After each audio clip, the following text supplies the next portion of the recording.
Bonjour à toutes et à tous, c'est un plaisir de vous retrouver sur notre émission Tech Culture, sur notre média Digitechnologie avec un plateau, et c'est rare, il faut le souligner, 100% féminin. Bonjour mesdames, Léa Évrard, bonjour, ravie de vous retrouver. Bonjour, merci beaucoup. C'est la seconde fois qu'on vous reçoit sur le plateau. Vous êtes avocate fondatrice du cabinet d'avocats Lève, un cabinet spécialisé dans l'écosystème tech. Et à vos côtés, Pauline Bovine, bonjour. Bonjour. Vous êtes Head of Development de A Sons, une structure d'investissement en venture capital. C'est une family office qui a été fondée en 2018 par Romain Afflelou. Je vais vous laisser toutes les deux nous présenter vos activités respectives, en commençant peut-être par Léa. Avec plaisir, merci beaucoup. Ravie d'être là avec vous et avec toi, Pauline.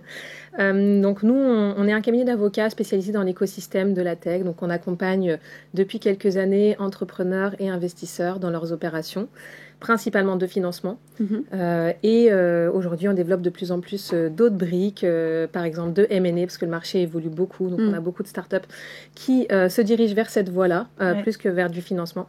Et on essaye d'offrir à nos clients une offre multiservice. Donc on a développé là, en début d'année, le pôle contrat, le pôle procédure collective et le pôle contentieux. Malheureusement, c'est des demandes qu'on a régulièrement de nos clients. Donc on essaye d'offrir une offre full service à nos clients avec nos partenaires évidemment et nos ressources en interne et nos avocats qu'on a accueillis dans le cabinet récemment.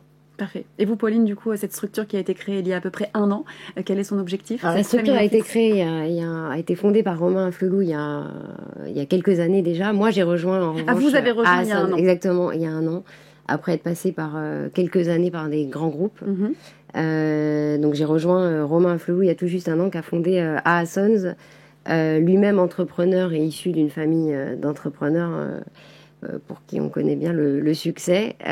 Et donc à Asson, on est un investisseur et un écosystème actif, très actif, je dirais. Et investisseur de par nos prises de participation, c'est certain. Mais c'est surtout dans l'action qu'on se définit, et c'est notre véritable mission d'accompagner les startups du portefeuille au quotidien et d'animer, d'activer tout un écosystème.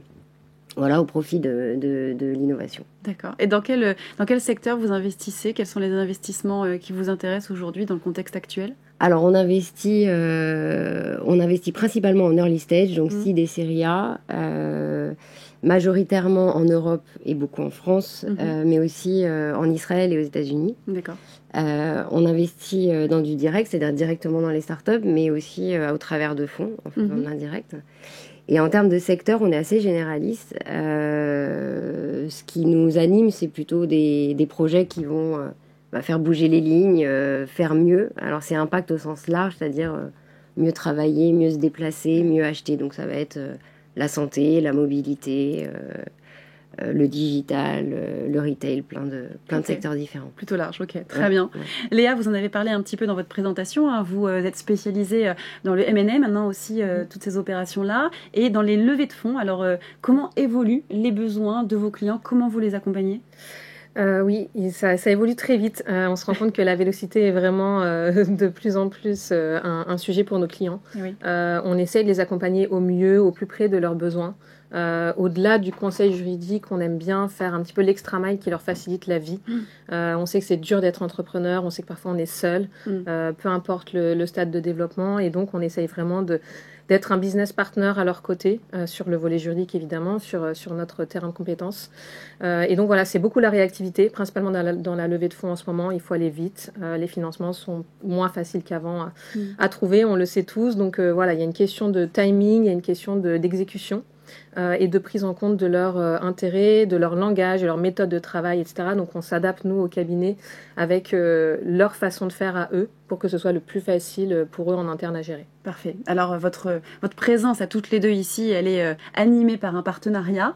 Je vais vous laisser nous présenter ce partenariat, ce que vous faites, ce que vous offrez toutes les deux ensemble. Alors déjà, juste pour l'anecdote, c'est grâce à Tech Culture qu'on s'est connus, en fait. Je ne savais pas. Ouais. Parce que à mon arrivée chez Sons, j'ai rencontré pas mal d'entrepreneurs du portefeuille et très souvent les sujets juridiques étaient assez communs, en fait, quelle que soit la maturité, sur plein de sujets différents, que ce soit en effet des opérations financières, levées ou M&A, mais que ce soit des contrats commerciaux, le droit du travail, etc. C'est des questions qu'ils ont en permanence, en fait. Et comme l'objectif est de les accompagner au mieux et de s'entourer d'experts dans notre écosystème pour les aider, je me suis mise à chercher un partenaire qui aurait non seulement la compétence, mais aussi l'ADN, le savoir-faire de travailler avec des startups qui comprennent les enjeux, etc. Et donc j'ai tapé sur Internet et je suis tombée sur la vidéo de Tech Culture de Léa voilà, l'année dernière. Et on s'est vu quelques jours après et ça a matché très vite. Et voilà, le partenariat est né de cette rencontre-là. Effectivement, merci pour l'anecdote, Pauline. C'est vrai que depuis qu'on a pris contact l'année dernière, il y a eu un vrai rapprochement. Pourquoi ? Parce qu'on a la même vision dans l'accompagnement des entrepreneurs, ce dont ils ont besoin, comment nous, on peut les aider. On est vraiment là pour, au quotidien, leur apporter notre expertise, chacun dans son domaine de compétences, bien sûr, et faire en sorte que aussi nos écosystèmes se rencontrent. On pense que c'est important parce que voilà, il y a forcément des choses, des synergies qu'on peut trouver entre nos entrepreneurs, nos investisseurs, nos partenaires, les advisors, etc. Toutes les personnes à qui on travaille au quotidien.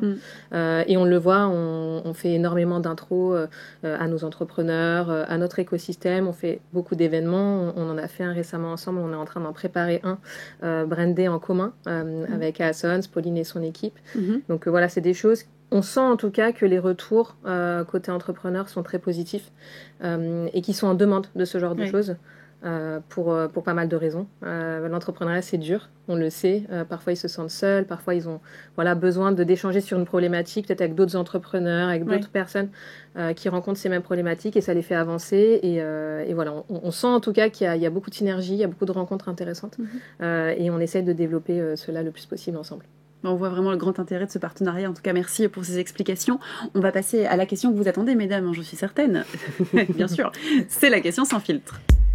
Et c'est la suivante. Alors, vous parlez de valeurs communes, mais comment nous assurer que ces valeurs ne sont pas une façade pour cacher des intérêts commerciaux ? Alors, par nature, le partenariat, la rencontre, etc., elle est forcément vertueuse et elle est pas pécuniaire, en fait. C'est ce que disait Léa tout à l'heure. L'alignement des intérêts, c'est au service de la start-up de dire si tu as besoin, bah, tu peux faire appel à telle ou telle personne, je la connais, on a déjà travaillé ensemble, on a déjà travaillé sur des use cases, c'est une personne de confiance et c'est pour ça qu'on parle beaucoup de partenaires de confiance parce qu'à travers ça fait gagner énormément de temps à la start-up qui va pouvoir aller activer telle ou telle expertise. Et en fait, c'est ce partage d'expérience qui est enrichissant et pas du tout un aspect financier derrière. Ok. Oui, je suis tout à fait d'accord avec tout ce que tu viens de dire et j'ajouterais aussi que au-delà de tout ce que tu viens de décrire, on fait pas mal de choses pro bono, entre guillemets. Donc, on donne beaucoup de notre temps à l'écosystème d'Assons, à l'écosystème du cabinet, par le biais de workshops, conférences, calls quand ils ont besoin. On essaie de se rendre disponible un maximum. Et tout ça, vraiment, voilà, dans l'intérêt d'essayer de résoudre des problèmes, de les faire avancer, parce qu'on pense qu'on a tous notre pierre à apporter à l'édifice dans l'écosystème français, et pas que, parce qu'on a aussi évidemment des entrepreneurs à l'étranger. Mais donc, tout ça, voilà, participe de choses qu'on peut offrir sans attente de retour, ni de votre côté, ni du mien, parce que je pense notre expérience fait qu'il y a des choses qu'on peut leur apporter, voilà, dans leur quotidien. On a tout à y gagner. Ouais. Bon, c'est le mot de la fin. On a tout à y gagner. Exactement. Je pense notre slogan du prochain événement. Ça peut être un slogan très sympa. En tout cas, je pense que les entrepreneurs qui nous regardent ont bien compris l'effervescence, l'accompagnement que vous proposiez, le conseil. Merci vraiment à toutes les deux. Merci beaucoup. À vous. Merci Pauline. Merci. Et merci à vous de nous avoir suivis. On vous donne rendez-vous très vite pour de nouvelles émissions Tech Culture, toujours connectées sur notre média 100% Startup 100% Tech. Merci à vous.